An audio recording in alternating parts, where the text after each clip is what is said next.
Boa noite, meus caros amigos. Desde a última vez em que estivemos a falar sobre as origens da África, determinei que iria ler mais um pouco sobre toda a ciência e pesquisa que nos deu John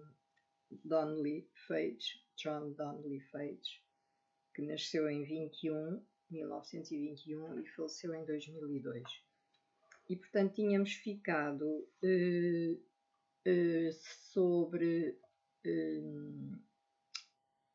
digamos que aquela descrição em que falámos que um dos resultados, portanto, depois da evolução de cerca de 50 mil anos AC e que durante cerca de 10 mil a 20 mil anos tal tipo evoluiu por seleção natural em duas direções diversas, consoante as exigências de dois ambientes diferentes, e, portanto, estávamos a referir ao homem moderno, diferente dos caucasoides da Ásia, da Europa e do Norte da África, e especialmente adaptado às condições dos trópicos africanos. Portanto, apareceu na África Oriental cerca de 50 mil anos antes de Cristo, e que durante cerca de 10 mil a 20 mil anos tal tipo evoluiu por seleção natural em duas direções diversas, consoante as exigências de dois ambientes diferentes. Um dos resultados foi o negro,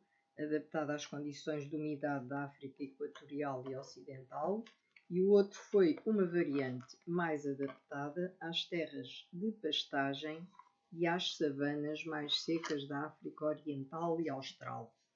Portanto, os representantes atuais desta última variante têm tendência para ser, em geral, mais pequenos do que os negros e têm a pele mais amarelada ou acastanhada do que escura, devendo chamar-se, como veremos, Khoi ou Khoisan. No norte e nordeste da África, pelo contrário, com um clima e uma geografia semelhantes às regiões vizinhas da Ásia e da Europa, estabeleceram-se povos da mesma origem dos que nestas se fixaram. Além disso, entre todos estes povos houve cruzamentos, de maneira que múltiplos graus de mestiçagem foram e são possíveis. Parece também que, de início, as fronteiras geográficas entre eles não eram tão rigorosas como se apresentam atualmente. Nos tempos modernos, a situação é concretamente a seguinte: o norte e o nordeste da África são praticamente habitados só por caucasoides.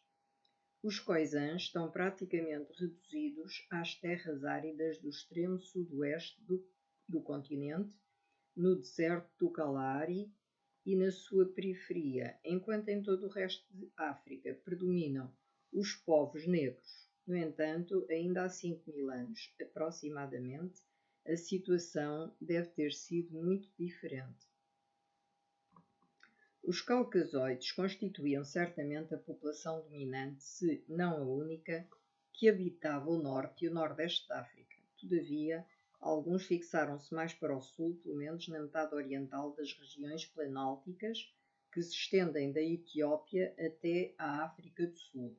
O que leva a esta conclusão é o facto de os homens que praticaram uma cultura local, chamada capecense do Quênia, nas zonas secas do centro do Quênia e do norte da Tanzânia, há cerca de 7 mil anos antes de Cristo, parecem ser do tipo caucasoide. Todavia, na mesma área existem vestígios de povos como os Irakse, que falam línguas classificadas como cuxíticas, pertencendo à família afroasiática.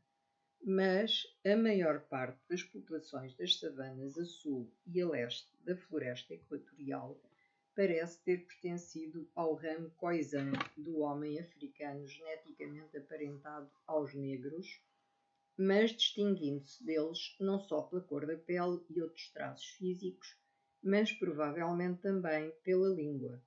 Hoje, as línguas Khoisan são sem dúvida diferentes da família das línguas faladas pelos negros, possuindo, entre outras coisas, uma fonética que emprega os cliques.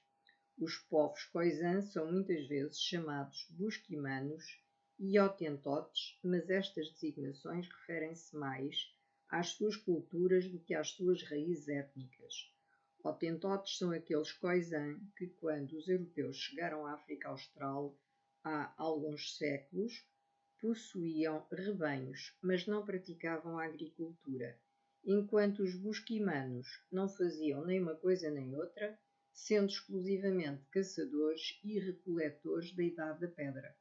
O termo Khoisan deve sem dúvida ser preferido, pois resulta das designações que os Hotentotes e os busquimanos se atribuem a si próprios, Khoi e San, respectivamente. Existem muitos vestígios de esqueletos que provam que os povos Khoisan deviam primitivamente ocupar uma área mais vasta, existindo também uma língua Khoisan, o Sandave, que sobrevive no centro da Tanzânia, juntamente com vestígios do Cuxítico meridional. E por hoje fico por aqui, porque é apenas um pequeno apontamento e temos uma obra magnífica deste nosso grande investigador John Donnelly fez para pesquisar sobre esta temática tão interessante que é, portanto, a história da África, não é? Portanto, e dos primeiros povos que habitaram este grande continente. Então, muito boa noite para todos, uma excelente semana e aprofundem este estudo que é efetivamente apaixonante. Bom jantar e até amanhã.